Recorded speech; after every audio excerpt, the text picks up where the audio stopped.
Hello, boys and girls. We're going to be reading chapter 19 in Restart, and this is from Bear Bratsky's perspective.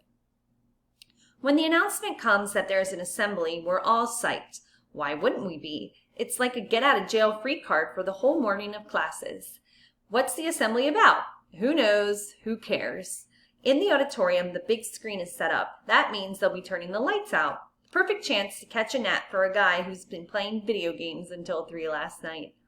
Aaron is way ahead of me. He drapes himself into a seat, his legs dangling over the back of the chair in front of him, his arms spread out wide.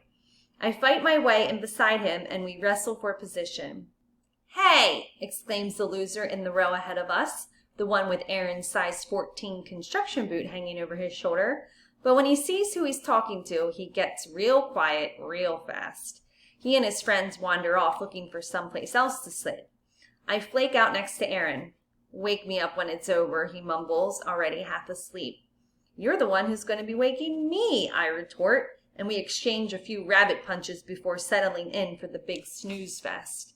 Then comes the surprise. The whole purpose of this assembly is so we can congratulate Chase Ambrose and Shoshana Weber for the amazing video that they made for some stupid contest or other. That's all I need, to watch the principal and the teachers lining up to worship the kid who used to be just a guy like me until he fell on his head and suddenly became smart. It gets worse. We're not just going to be worshiping the video, we're going to watch it. All 40 minutes. Well, forget sleeping now, I'm too ticked off. Even Aaron is sitting bolt upright, staring in outrage at Ambrose and the Weber chick on stage. The video starts. That's when my head really explodes. The thing is called Warrior, and it's about that geezer Solway, the meanest old Dumbledore in the entire Greybeard Motel. No wonder the two of them spent so much time with that guy. Beside me, I can practically see steam coming out of Aaron's ears. It's not enough for him to make us look like jerks by doing community service when he doesn't have to, he seethes. No, he has to make a documentary about the place so he can brag to the whole world. And with Shoshana Weber from the same family that got us put on community service in the first place, I thought that guy was my friend. "But Solway," I demand, "what's up with that?" "Yeah," he agrees. "A whole museum full of ancient fossils, and they have to pick the nasty old crab who complains to the nurses if his cookie's off the center of his plate."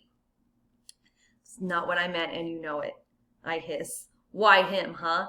Not just any Dumbledore. Solway. No way that's a coincidence." "Chase doesn't know anything about it," Aaron reminds me. "He's got amnesia." "If he's got amnesia," I put in darkly. "Sounds a little convenient to me." "Well, he's got amnesia enough to forget that he's our boy," Aaron says bitterly. I nod.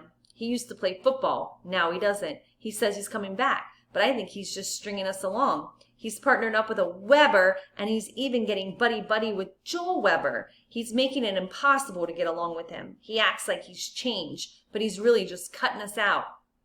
On the screen, there's a close-up photo of a gleaming Medal of Honor. In the voiceover, Shoshana explains that this isn't the actual medal Mr. Solway received.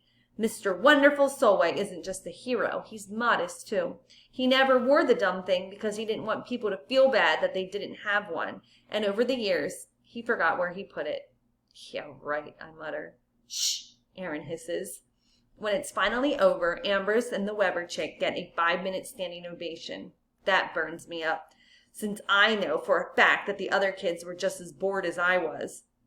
They bring the whole video club up there because they helped. Mrs. DeLeo reads out a letter from the head of the Greybeard Motel thanking the filmmakers for their awesomeness and the school for having such awesome students. Puke. Aaron and I are sentenced to go to that place 3 days a week until we're practically old enough to check in there. And what do we get for it? Yelled at, that's what, by nurses and Dumbledores both. And Chase, who's worse than us, gets a love letter from the director. I've never been so happy to get back into a classroom.